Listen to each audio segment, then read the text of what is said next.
Bonjour à toutes et à tous et bienvenue chez Mystic Moon. Je suis très heureuse aujourd'hui de pouvoir participer à la Sorcière Box de novembre sur la thématique de la divination.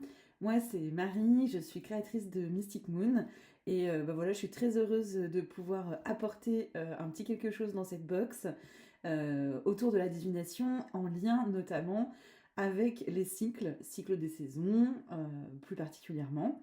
Je me suis dit que si vous étiez abonné à une box mensuelle en lien avec les thématiques de l'ésotérisme, c'est que la connexion aux énergies, aux saisons, ça pouvait vous intéresser.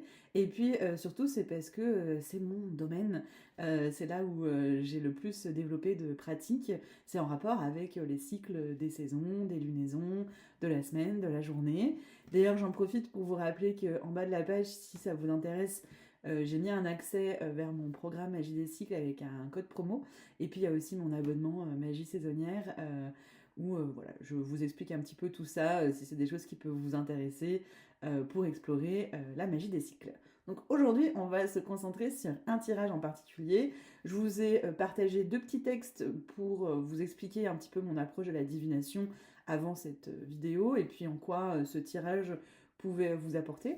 Vous avez ensuite la forme du tirage, donc c'est un tirage de 7 cartes avec 7 questions. Donc pour chacune des questions, vous allez pouvoir tirer une carte qui répond à la question. Et donc là, pour cette vidéo, je vais peut-être vous expliquer un peu plus chacune des questions et surtout faire le tirage pour le mois de novembre. Puisque ce tirage est un tirage type que vous pouvez réutiliser tous les mois ou toutes les saisons.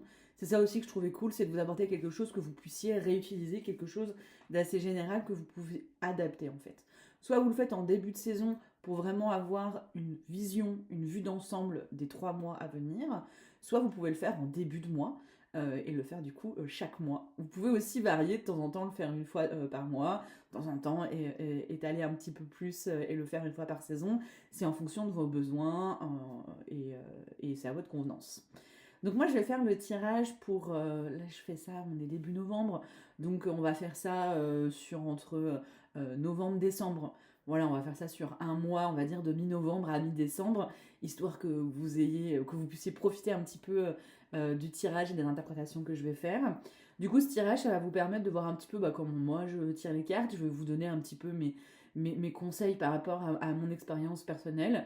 Donc voilà, c'est pas juste un tirage de cartes, c'est aussi vous donner quelques petites astuces, voir aussi un peu l'interprétation, comment moi j'interprète les cartes. Et puis du coup, ça vous fait aussi votre petite météo du mois à venir. Et en ça, je trouve que c'est sympa et j'espère que ça vous plaira. Tout d'abord, pour ce tirage, j'ai décidé d'utiliser uniquement les 22 arcanes majeures du tarot Histoire de sorcière qui est basé sur un tarot de base Rider-Waite-Smith.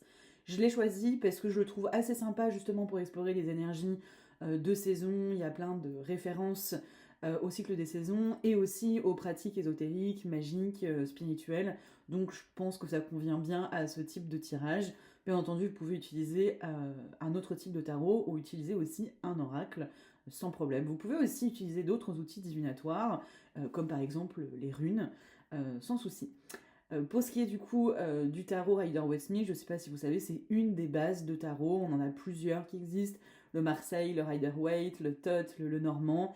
Ici, moi, je prends un Rider-Waite parce que j'ai l'habitude, j'ai beaucoup appris avec une base Rider-Waite, qui donc a été réinterprétée et réillustrée avec du coup Histoire de sorcière. Comme il en existe plein d'autres sur le sujet. Donc ça c'est le dos des cartes pour info, et puis vous allez découvrir 7 cartes de ce tarot, puisqu'on va en tirer 7 ensemble.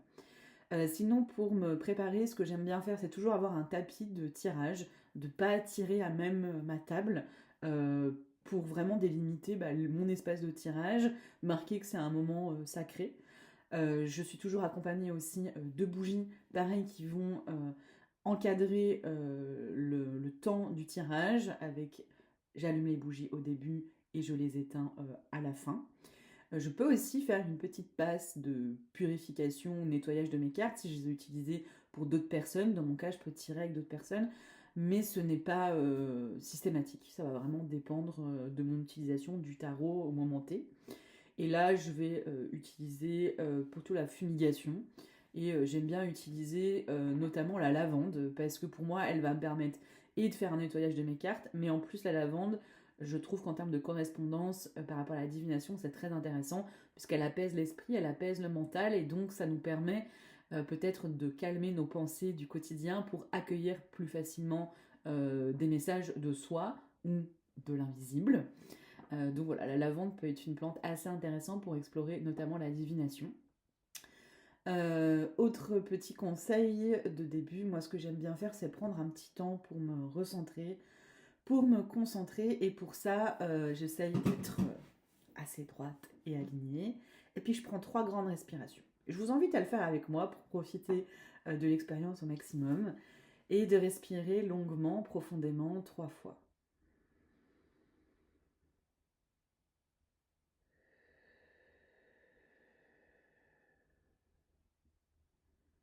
Profitez de ces respirations pour relâcher toutes les tensions dans votre corps. Et si vous êtes assis sur une chaise ou au sol, étalez bien vos pieds ou le bas du corps sur le sol pour vraiment être ancré. Pour moi, toutes ces pratiques-là demandent un certain ancrage, une stabilité, une harmonie, un équilibre. Et ce que je fais ensuite, c'est que je visualise une lumière qui me traverse entièrement, qui part du dessus de ma tête, puis qui traverse entièrement mon corps et qui va jusque sous mes pieds ou sous mon corps. Et en visualisant cette lumière, ça va me permettre de trouver un peu plus l'équilibre, l'harmonie, la stabilité. Et puis aussi, ça vient initier la connexion avec le ciel et la terre.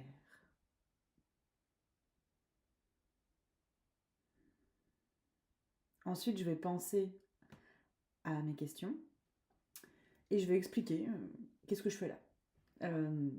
Ça peut vraiment se faire de manière solennelle, mais aussi de manière tout à fait naturelle, expliquer qu'est-ce qu'on fait là. Donc, par exemple, je pourrais donner la date.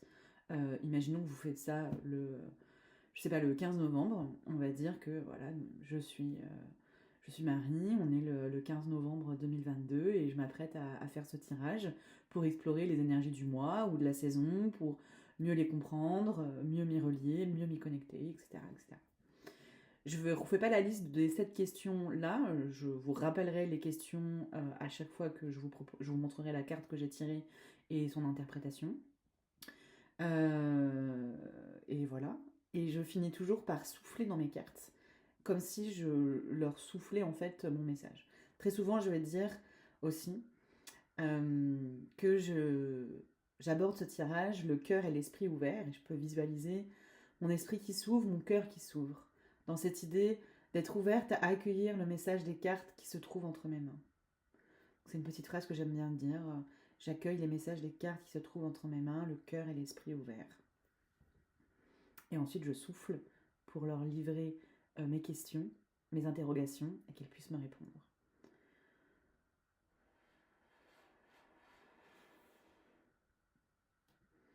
Ce que je vais faire, c'est que je vais tirer les 7 cartes, et du coup, je vais vous montrer comment je fais. Tout simplement, je vais avoir la première question en tête, qui est pour nous la météo du mois ou de la saison, donc nous du mois, ce que je peux comprendre des énergies du moment. Donc là, c'est ce qu'on peut comprendre des énergies du moment. D'ailleurs, je ne l'ai pas précisé, c'est pas un tirage personnel, puisque je ne m'adresse pas à une personne en particulier, mais à un groupe de personnes. Donc c'est un tirage général qui a pour vocation d'explorer de manière générale les questions.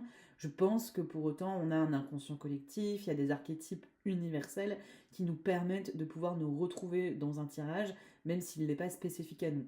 Par contre, forcément, si vous voulez plus de personnalisation et plus de spécificité, il va falloir faire le tirage pour vous-même.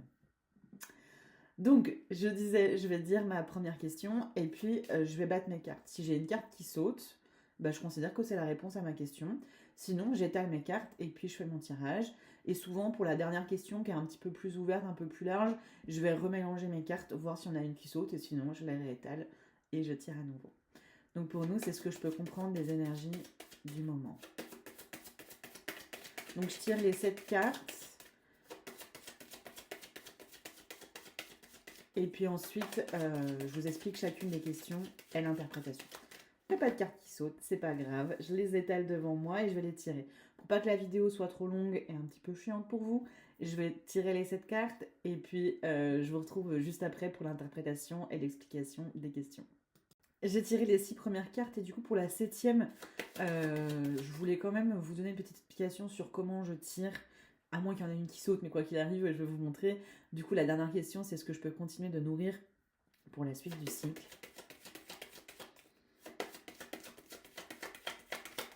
Ok, je ferme les yeux souvent, c'est juste pour me concentrer. Donc je les étale devant moi. Je me frotte les mains parce que j'ai souvent les mains froides. Je ne sais pas si vous savez, si vous ne me connaissez pas, je vis au nord de la Suède, en Laponie. Donc il fait froid chez moi en ce moment. Et une fois que j'ai les mains suffisamment chaudes, je vais les passer au-dessus de mes cartes. Et puis quand je vais avoir une sensation au bout des doigts, une sensation corporelle qui me dit c'est celle-ci, je vais la tirer.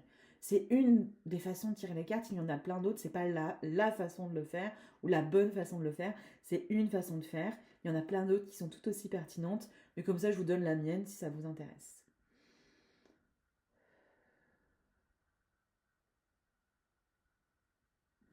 Et voilà.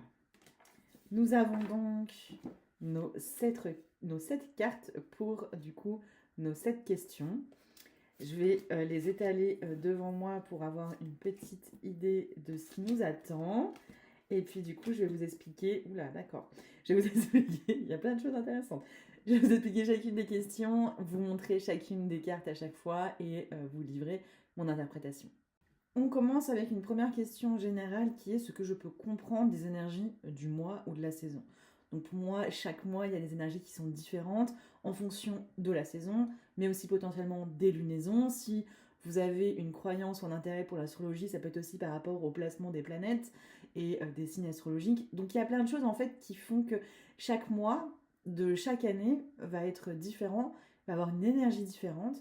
Et je pense que dans une pratique magique, spirituelle, et même de manière générale, pouvoir comprendre ces énergies, c'est ce qui va nous permettre de nous y relier, de nous harmoniser avec et de ne pas être dans un espèce de constant décalage qui fait qu'on est un petit peu toujours en tension, en confrontation avec le cycle. Donc l'idée c'est de mieux les comprendre pour mieux s'harmoniser avec. Donc il y a d'autres questions qui vont dans ce sens-là après. Là la question c'est vraiment qu'est-ce qu'on peut comprendre des énergies du moment. Donc l'idée, quand vous tirez une carte, c'est toujours de vous rappeler de bien répondre à la question. Parce que très souvent dans les tirages, qu'est-ce qu'on fait? C'est qu'on voit la carte qu'on a tirée et bim, on rentre direct dans l'interprétation de la carte. Ah oui, ça j'ai lu que ça voulait dire ça, ça, ça. On va dans son livret. Ah oui, donc ça veut dire ça, ça, ça. Et du coup, on en oublie presque la question et on en vient à avoir une interprétation un petit peu générique qui n'est pas forcément très pertinente. Donc c'est important en fait de se détacher de ce qu'on sait de la carte, du livret, au moins en première lecture pour se dire comment cette carte répond à ma question. Parce que le but, c'est qu'on réponde à la question. Dans notre cas, nous avons l'archétype, l'arcane majeur de la Lune. Cette arcane majeure, elle peut nous dire plusieurs choses de manière générale, et puis en particulier ici. Qu'est-ce que ça nous dit? Ça nous dit que ça nous parle de la Lune. Donc on est sur quelque chose qui est plutôt relié à la nuit, à l'obscurité.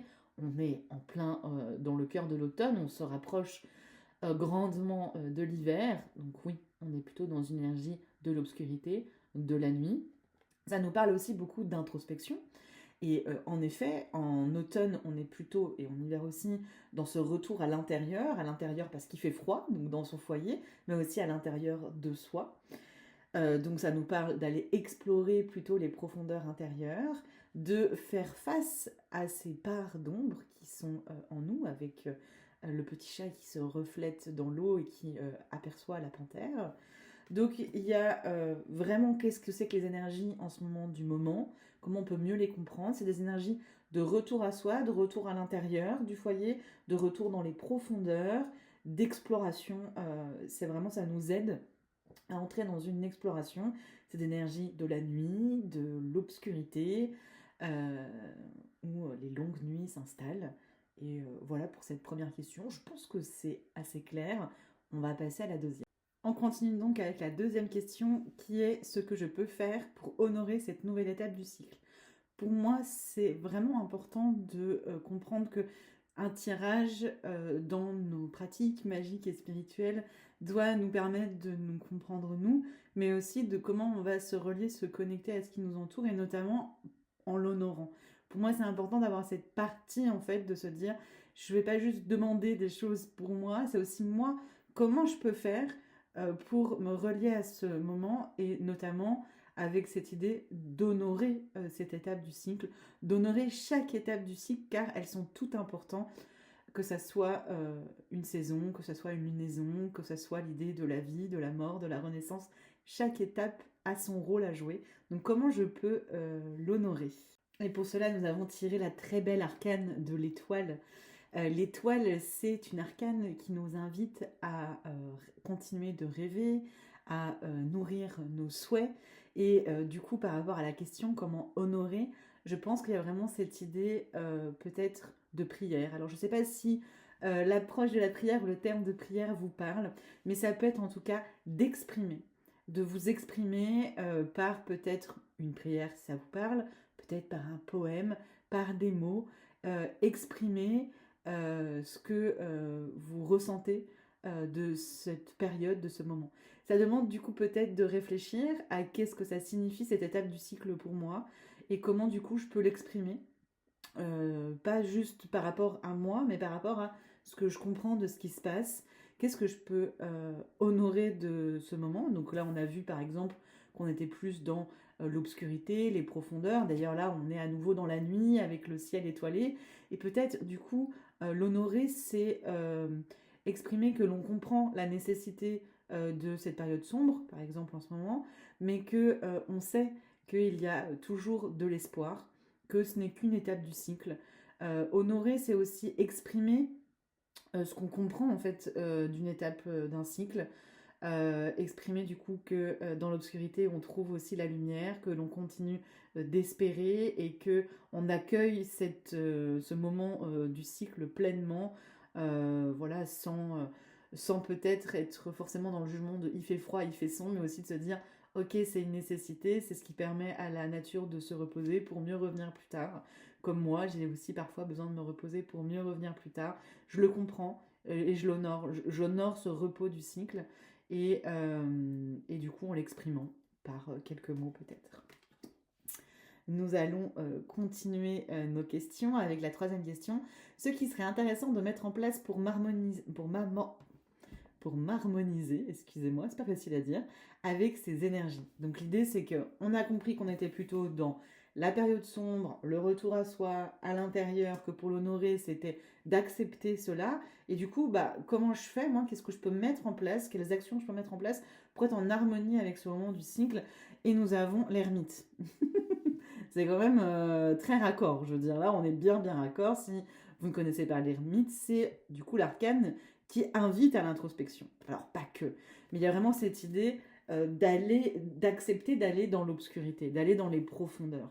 Donc il y a cette acceptation vraiment là avec les cartes qui nous sont offertes aujourd'hui, de comprendre cette nécessité du retour à l'intérieur, de l'obscurité, du ralentissement.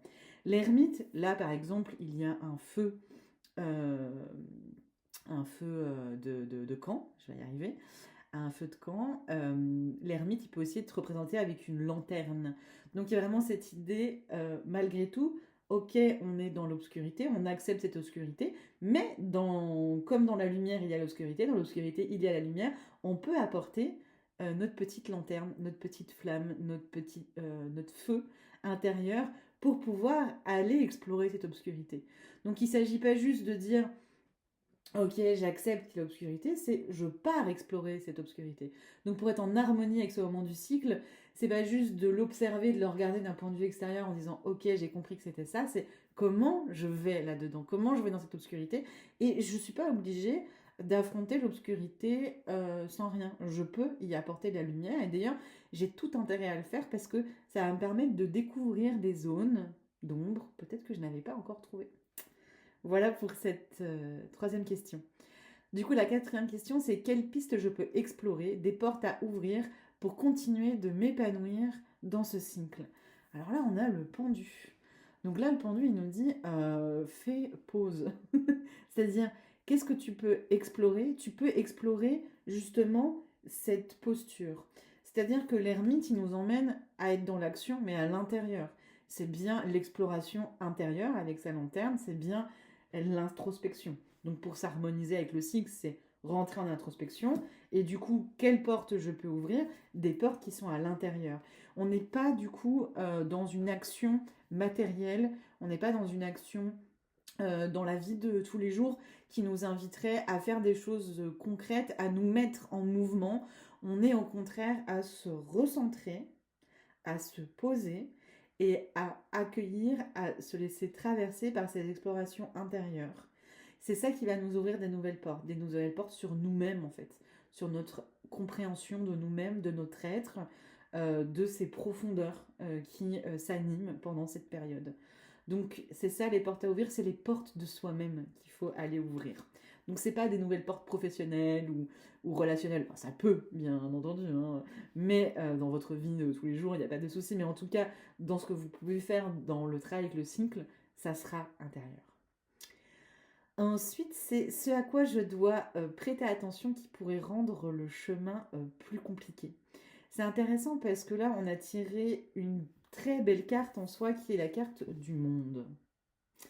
Vous voyez sur cette représentation du monde, le monde c'est la dernière arcane du tarot. Vous pouvez voir un peu les arcanes majeures comme un voyage initiatique. Et à la fin de ce voyage initiatique, on a le monde qui vient conclure. Donc il y a quelque chose de l'ordre de l'apprentissage. Il va falloir faire attention à ne peut-être pas répéter toujours les mêmes choses, à apprendre de notre vécu, de nos expériences. Et du coup aussi, on voit, elle lâche son chapeau, elle laisse partir. Donc qu'est-ce qui pourrait nous bloquer? C'est peut-être de nous accrocher à des choses qui nous empêchent justement d'aller prendre cette posture du pendu, de l'ermite, cette posture d'exploration intérieure, etc.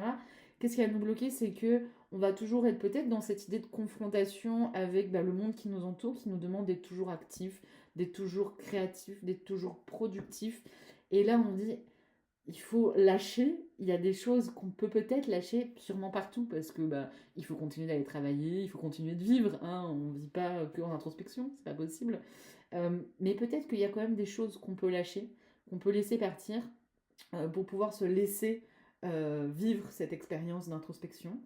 Il y a peut-être aussi cette idée de lâcher des jugements ou des modes de pensée qui nous diraient que c'est pas forcément utile ou nécessaire, ou qu'on n'est pas en capacité de le faire, ou que ça va être forcément difficile. Euh, cette carte, comme elle nous dit que, en fait, non, il y a quand même plein de choses super intéressantes à explorer.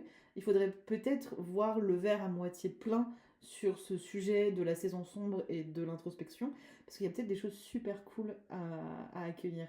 Donc, laisser partir peut-être certains jugements, et puis essayer d'adapter pour trouver ces moments dans cette frénésie que l'on connaît tous de notre monde moderne. Ensuite, ce qui peut m'aider pour profiter pleinement de ce cycle. Donc la question d'avant, je ne l'ai pas expliquée. Enfin, les questions d'avant, je ne les ai pas expliquées. Je suis, vous voyez, passionnée par mon tirage. Donc la question, quelle piste je peux explorer, des portes à ouvrir pour continuer de m'épanouir dans le cycle? C'est qu'est-ce que je peux là faire concrètement, dans l'action en fait. Jusqu'à maintenant, dans les questions précédentes, c'était ok, je comprends ce qu'il y a autour de moi, comment je m'harmonise avec ce qu'il y a autour de moi. Là, c'est moi. Moi, dans ma vie, sur mon chemin, qu'est-ce que je peux faire? Donc on a vu, là, c'était l'introspection version plus avec le pendu. Ensuite, c'était ce à quoi je dois prêter attention qui pourrait rendre le chemin plus compliqué. Parce que tout n'est pas idéal et que il faut peut-être que je prête attention à certaines choses qui pourraient bloquer cet épanouissement dans ce cycle. Donc là, c'était le monde. Et maintenant, c'est la question, ce qui peut m'aider pour profiter pleinement de cette étape du cycle. Donc on a vu ce qui pouvait bloquer. Et maintenant, qu'est-ce qui peut m'aider finalement? Qu'est-ce que j'ai déjà et qui va me permettre, je vais pouvoir m'appuyer là-dessus. Alors là, vous allez être, je pense, bluffé, parce qu'on a la grande prêtresse. Et dans ce tarot, la grande prêtresse, elle est en train de faire de la divination. Elle a une petite boule de cristal, elle a des cartes, elle a des runes. Je veux dire, par rapport à la Bugs divination, c'est quand même plutôt génial, quoi. Je trouve que c'est hyper intéressant. La grande prêtresse, elle nous parle de pouvoir, notre pouvoir. Donc, ce sur quoi on peut s'appuyer, c'est notre pouvoir. Et je pense que je ne l'ai pas forcément beaucoup évoqué, alors que finalement, ça l'était dès le départ, et c'est vraiment moi qui suis passée à côté, et cette carte me le rappelle. ces deux cartes de la lune et de l'étoile nous parlent aussi d'intuition. Et là, je trouve qu'avec cette carte de la grande prêtresse en particulier, pas la grande prêtresse en général, mais celle-ci en particulier, ce serait le pouvoir de notre intuition. Qu'est-ce qui peut nous aider? Eh bien, dans ce voyage intérieur, dans cette introspection, dans ce retour à soi, eh bien, ça va être notre intuition qui va nous guider. Et que dans cette introspection, la divination sera un super bel outil. Donc, appuyez-vous justement sur ce que vous allez apprendre dans cette box pour aller travailler cette exploration intérieure, par la divination notamment, et par l'écoute du coup de votre intuition. Parce que pour moi, la divination, ce n'est qu'un support à aller être plus à l'écoute encore de votre intuition. Je trouve cette carte qui tombe mais parfaitement à pic pour ce tirage, c'est très intéressant. Dernière question, ce que je peux continuer de nourrir pour la suite du cycle. Donc là, il y a cette idée de la boucle est bouclée. On a commencé avec, ok, quelles sont les énergies du moment? On finit par comment je peux me projeter dans la suite. C'est-à-dire, on ne s'arrête pas à ce mois-ci ou à cette saison-ci. C'est se dire, qu'est-ce que je peux nourrir aujourd'hui qui va m'aider à aborder la suite du cycle. Parce que pour moi, le cycle, et pour tout le monde, je pense, hein, il est cyclique, donc il est continuel et perpétuel, il ne s'arrête pas à ce mois-ci. Et du coup, ce qu'on fait ce mois-ci va nourrir le mois suivant, et etc., etc. Et c'est ça qui fait que c'est une boucle perpétuelle. Donc déjà, ce mois-ci, il faut commencer à s'ouvrir à comment je me prépare pour la suite. Et pour ça, on a tiré la tour. La tour, elle est très très intéressante. Alors, elle n'est pas toujours très aimée dans le tarot, j'en ai conscience, comme le pendu d'ailleurs. Moi, j'aime toutes les cartes du tarot parce qu'elles ont tout un enseignement à nous donner. Et pour moi, il n'y a pas une carte négative ou positive. C'est pour ça d'ailleurs que je ne fais pas de tirage à l'envers ou à l'endroit. Pour moi, ça n'a aucun sens. Toute carte du tarot est ambivalente et il faut aller explorer toutes les ambivalences d'une carte pour la comprendre. Donc, pour ce qui est de la tour, qu'est-ce que je peux continuer de nourrir pour la suite du cycle? Ma base, mon socle. Parce que du coup, ça va peut-être être un peu chaotique tout ça. Peut-être que la saison sombre, elle va amener le fait que ça soit moins stable. Et pour pouvoir traverser ce chaos, la tour, certes, vous voyez, elle fume, elle s'enflamme. Dans certaines cartes du tarot, on voit le haut de la tour qui est cassé, qui tombe, qui s'effondre. Par contre, la base, elle est toujours là. Il y a cette idée que le chaos, il est là de toute façon. Il sera toujours là. On va régulièrement le traverser dans le cycle. Ça sert à rien de se mettre des œillères et faire comme s'il n'existait pas. Il fait partie du cycle. Donc c'est accepter le chaos, mais c'est ne pas se laisser complètement détruire à chaque fois qu'on traverse une zone de chaos, une zone de turbulence. Donc c'est comment je peux dès maintenant consolider ma base qui va me permettre, malgré les tourments que je pourrais rencontrer, de rester solide et de traverser au mieux cette période. Donc il y a cette idée d'aller explorer quelque chose, des choses sur lesquelles vous pouvez compter de manière très solide. C'est des choses qui ne peuvent pas bouger. Et c'est sur lesquelles, ces choses-là, vous pouvez... Je suis désolée, j'arrive pas à parler. Ces choses-là, vous pouvez du coup vous reposer dessus pour pouvoir du coup affronter ou traverser en tout cas les zones de turbulence avec moins de dégâts. Et que certes, il y a des choses qui vont peut-être tomber, des choses qui vont bouger, mais le socle, il va rester. La tour, ce qu'elle nous dit, c'est aussi d'accepter qu'il y a des choses qui doivent partir, des choses qui doivent tomber. Ça va très très bien avec la suite du cycle qui sera du coup l'hiver, où l'hiver pour moi est une période de libération, c'est la période de la mort, et du coup c'est accepter de laisser partir. Mais pour accepter de laisser partir, il faut aussi savoir s'accrocher là où ça en vaut la peine. Donc c'est finalement éliminer le superflu. Et ça c'est parfait parce que c'est l'introspection qui va nous y aider. Toute l'étude qu'on va faire à l'intérieur de soi, elle va nous aider à identifier peut-être le superflu et à l'inverse ce sur quoi on peut vraiment se reposer. Donc notamment avec son intuition et son pouvoir intérieur. Donc je pense que l'étude intérieure a intérêt à être tournée là-dessus pour se préparer à la suite. Ce sur quoi je peux vraiment m'appuyer, une compétence, une façon d'être, mon foyer, je sais pas, peut-être son travail, peu importe, une activité, son corps, j'en sais rien. Sur quoi je peux vraiment m'appuyer et qu'est-ce que je peux accepter de laisser tomber. Ça va aussi un peu avec la carte du monde là, dans notre cas, par rapport à la question qu'on a posée. Vous voyez que par exemple la carte du monde, là je l'ai tirée dans un cas où c'est une question qui nous demande un blocage, là où d'habitude la carte du monde, si vous lisez juste le livret, on vous dit c'est la fin, c'est le succès, c'est génial, sauf que là c'est censé être un blocage. C'est pour ça que je vous disais au début, attention à bien vous rappeler la question, parce que là, le but est d'y répondre. Donc là, on va aller rechercher toute l'ambivalence d'une carte, et c'est ça qui est très intéressant dans le tarot. Chaque tirage, du coup, devient différent. J'espère que cette petite session vidéo avec moi vous aura plu. Sachez que je fais un tirage mensuel sur les énergies du mois sur du coup ma plateforme en ligne Magie Saisonnière. Si ça vous intéresse de continuer d'explorer avec moi la divination. Et je propose aussi un petit tirage chaque semaine dans le cours que je partage également tous les mois. Je vous laisse aller voir si ça vous intéresse, ça sera le plus simple. Et puis si vous avez des questions à ce sujet, n'hésitez pas à me contacter. Il y a une petite rubrique contact sur mon site internet. Merci de tout cœur en tout cas encore à Sorcière Box pour m'avoir donné l'opportunité de vous offrir ce moment de divination.